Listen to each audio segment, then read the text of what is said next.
Today we are interviewing a cybersecurity professor and the head of the cybersecurity program at Drury University. He got his PhD in information systems and he has been teaching for over 20 years now. On top of that, he's also been running a couple of his own companies and a nonprofit. We'll be talking about each one of those in the interview, so definitely stay tuned. But one thing that I know about him that you may not know yet is that he's my dad. How cool is that? So real quick before we dive into this, like this video, comment down below, and subscribe for more content. We're posting more interviews as well. Let's get into it. Alrighty, so for everybody that is not familiar with you, do you mind just really quick introducing yourself, your career, some of your background within cybersecurity? I can. My name's Shannon McMurtrey. I've been involved in the internet for more than 2 decades now. Started when I was in college when the internet was, the commercial internet was kind of just getting started. We started a company back in the mid 90s and released a shopping cart called Cart 32 back in 1996. That company's still in business today, and it was really where I got baptized by fire in the world of information security. Shortly after starting that company, I got invited to teach a software development class and taught for Missouri State University for about 17 years, and really just fell in love with the classroom, fell in love with teaching.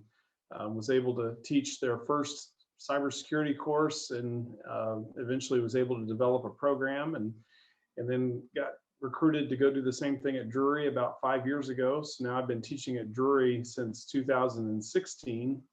Drury University is a small private liberal arts college here in Springfield, and I've really enjoyed my time there and have some fantastic students.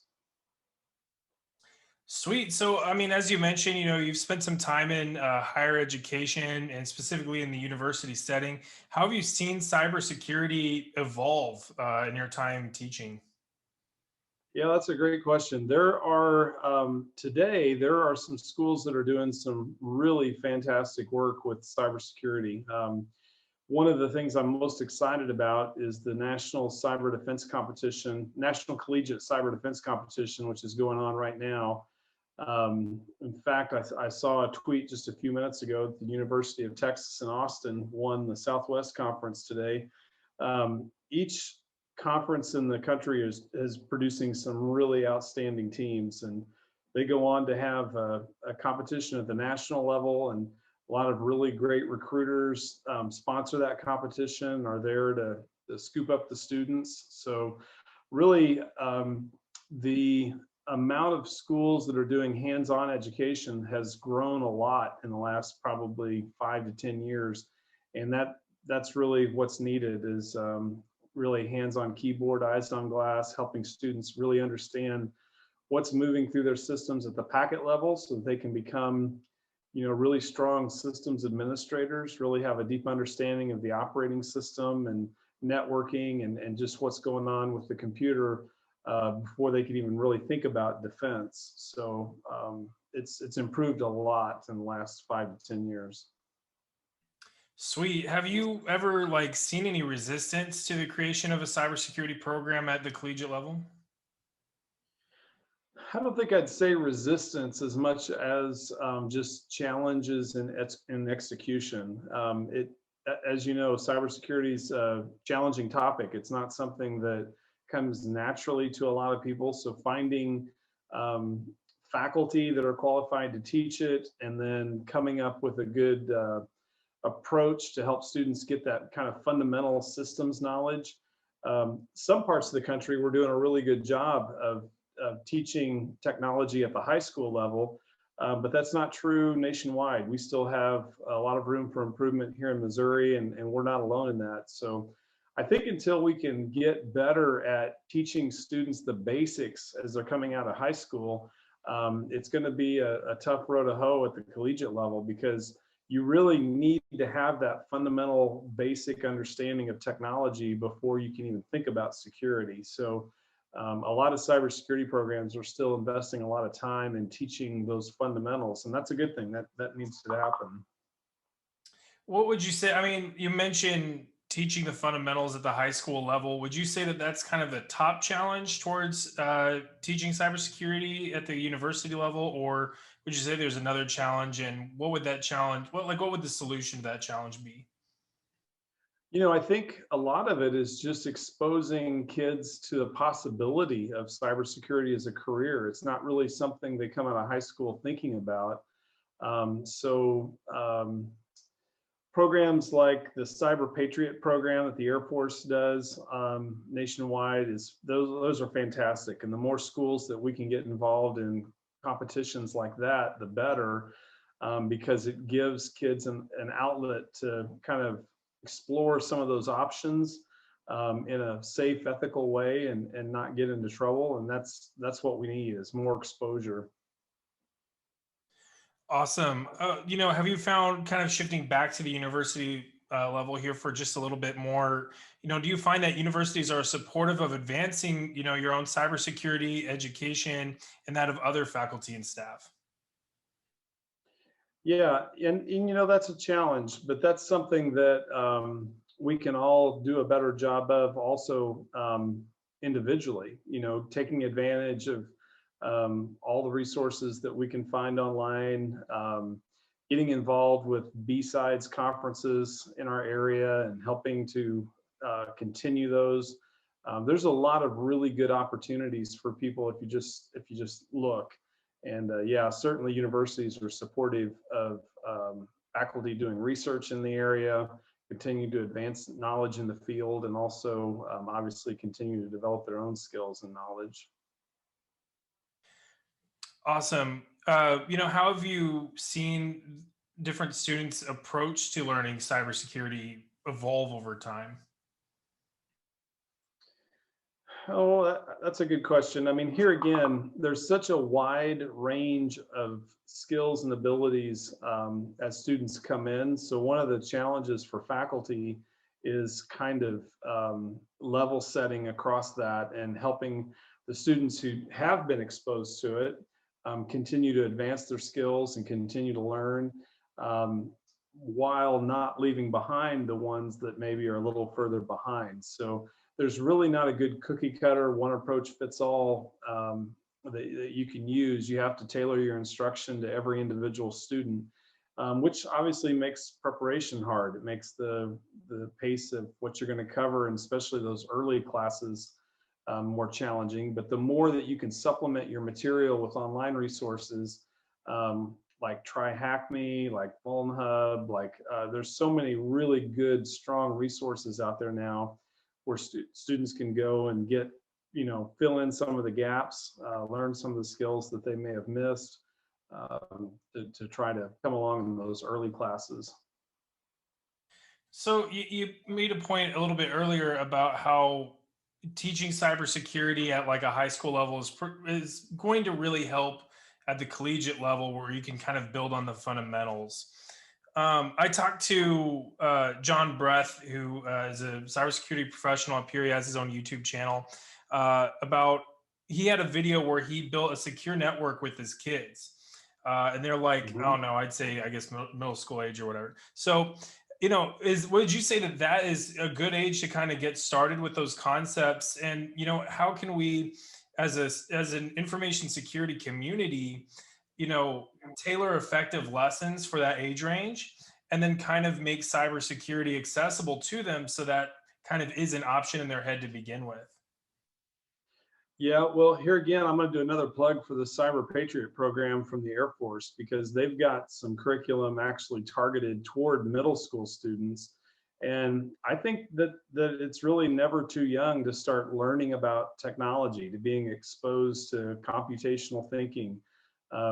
Code.org is one of the best resources on the internet for schools to get their students exposed to programming languages and just learning the basics of technology. That's really what needs to happen at the middle school and high school level, so that when they land at college, they are able to take that and go a little deeper. And so one other question, you mentioned, what can the infosec community do? I think there's a huge opportunity for professionals to get involved in mentoring high school kids and finding out what they can do to help their schools participate in things like Cyber Patriot. The Cyber Patriot program actually has a mentor role that infosec professionals can apply for and be a part of. And that's something that the high school teachers need. You know, most high schools are stretched in a lot of different directions. They're asked to do a lot of things, and adding cybersecurity, adding technology in general is a challenge for a lot of them. So the more we can do as an industry to rally around them and come in and provide them the support they need, the better this problem will be addressed. We can't just leave the high school teachers on their own. What programs are available in Missouri and that you know of? I mean, even outside of Missouri at like a national level, like you've mentioned Cyber Patriot, what are some other programs that are available for high school and middle school students? Yeah, so another really good one, and I've got a bunch of students participating in it this week, is called the National Cyber League. And if you just Google National Cyber League, that's something that high school students and college students can sign up to be a part of. Um, and, I think there's a need for more just grassroots efforts. A friend of mine and I started a nonprofit organization called the Missouri Cybersecurity Center of Excellence. And we're working toward addressing some of these gaps by just supplementing what the teachers have available to them, by providing sponsorship for their students to participate in Cyber Skyline. We actually have a student here in the Springfield area that's competing in the National Cyber League right now, and he's doing fantastic. He's doing really, really well. So the more we can expose students to those kinds of opportunities, the better. That was actually I mean, that's a perfect segue because that was gonna be the next thing I was gonna ask about was, just getting kind of for people that aren't familiar with the MCCOE, just what is a little bit more about what the MCCOE is, what its mission statement is, and kind of picture perfect, let's say X amount of years down the road, once it's fully set up and running, what is your vision for that? Yeah, so the Missouri Cybersecurity Center of Excellence is a 501c3 organization serving the educational needs of the state of Missouri in the area of cybersecurity. The mission of the organization is education. The way we execute on that is we're in the process of building a security operations center here in the city of Springfield that's going to provide security network monitoring services, vulnerability testing, penetration testing, a full catalog of commercial cybersecurity services that will be available for companies to purchase at a reduced rate, because our mission is education. We're a 501c3. We'll have some cost advantages that we hope to be able to pass on to customers. And the Tier 1 and Tier 2 roles in that organization are going to be played by our students. So junior level, senior level cybersecurity students that are doing their internship or their senior capstone will do projects through the center to help supplement the staff of the MCCOE in delivering those services. I've actually got a student right now that's working on a penetration test for a fairly large city government and doing a great job, really working through that process right now and helping that municipality to become more secure and avoid ransomware attacks and some of the things that a lot of our cities are struggling with. And we think through, again, the model of a nonprofit, we can help even the smaller municipalities that maybe can't afford a full-time staff, may not have anybody, honestly, on staff that's thinking about cybersecurity. We can walk alongside them and help them protect their cities and their towns and keep important critical services running. So one of the things that I think is really cool is that you mentioned it's a nonprofit, and there's no shortage of pen testing companies and services out there that are for profit. And obviously, there's great things to that. There's great careers that can be built from that. But unfortunately, the downside is a lot of those services can be kind of out of reach for smaller businesses that really might need those services.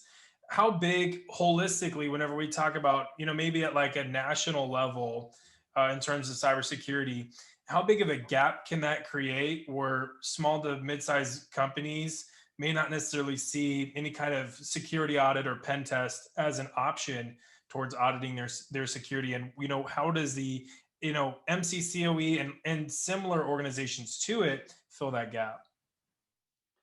Yeah, and that's one thing we're hoping happens with the MCCOE is that it becomes kind of a model that other states can follow. We hope this to be the first center of excellence, not the last.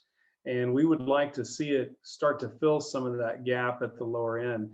Now, I will say, as companies begin to realize the risk that they have and the cost of downtime and the cost in terms of their reputation, they realize that spending money on a penetration test or a vulnerability assessment is actually something that they can afford. It's just not something that they've budgeted for historically. So as more companies review their budgets each year and as the headlines continue to be what they've been, I think we'll see more companies realizing that they do have room in their budget to make that happen. It just hasn't been a priority, but I think for obvious reasons it's becoming a priority. So I feel like the MCCOE kind of it blends all these skills you've gathered over time, where you have the business leader experience with Card 32. Uh, you're a professor, so you can use college students and kind of train them up, give them real world skills, and that gives you people to actually run the MCCOE. And then, of course, you've got your network, right? That you can kind of market the MCCOE.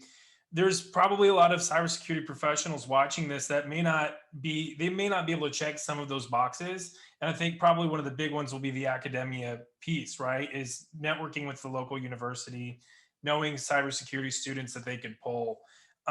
So what can those cybersecurity professionals do to kind of support centers like this in their area, create one if possible, and really foster that kind of center?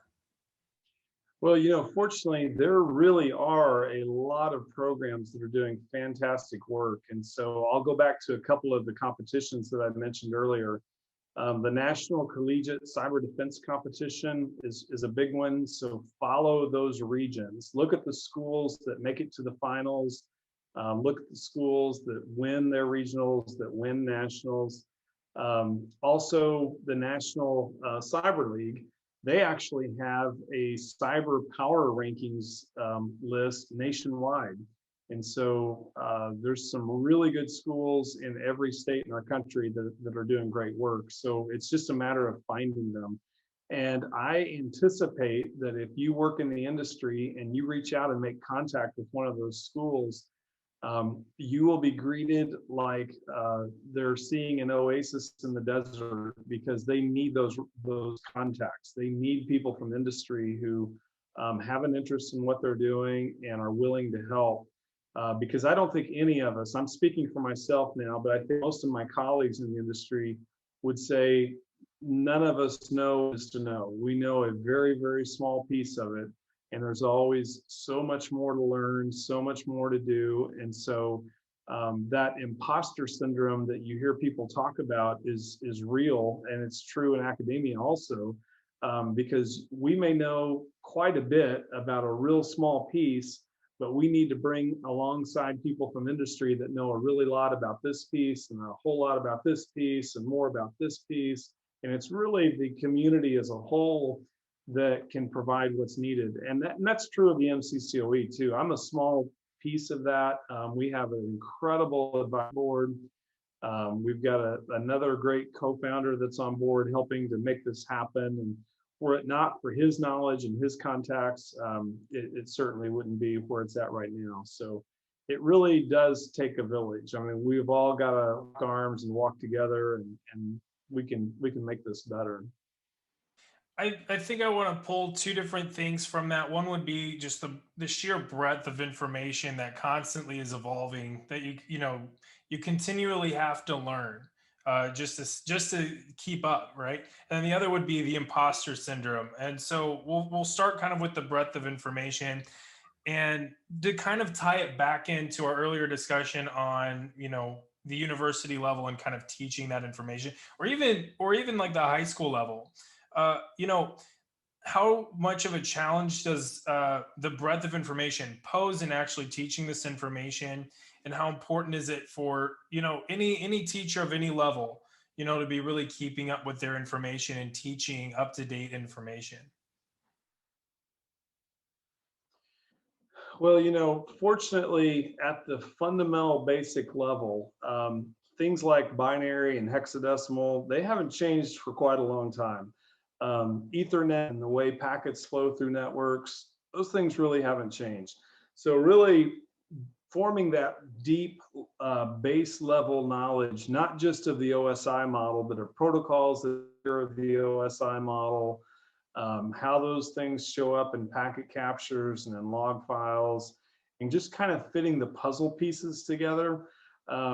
There's enough there for most college programs just to fill in those gaps.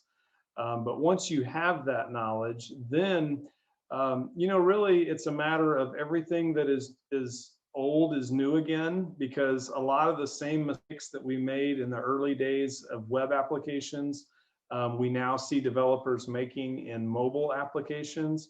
So even though we've got to learn new programming languages and new frameworks and the fundamental principle of never trust the client, that doesn't change. And teaching some of those things are pretty basic. That's something that we can do.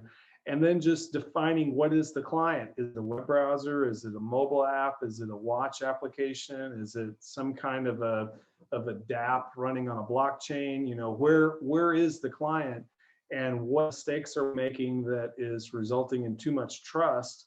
Because that's where the bugs are, right? We can look at the OWASP top 10 and see that it really hasn't changed from release to release to release. Most of the mistakes that we've been making for a very long time. So that lends itself well to education, because we can focus on those things.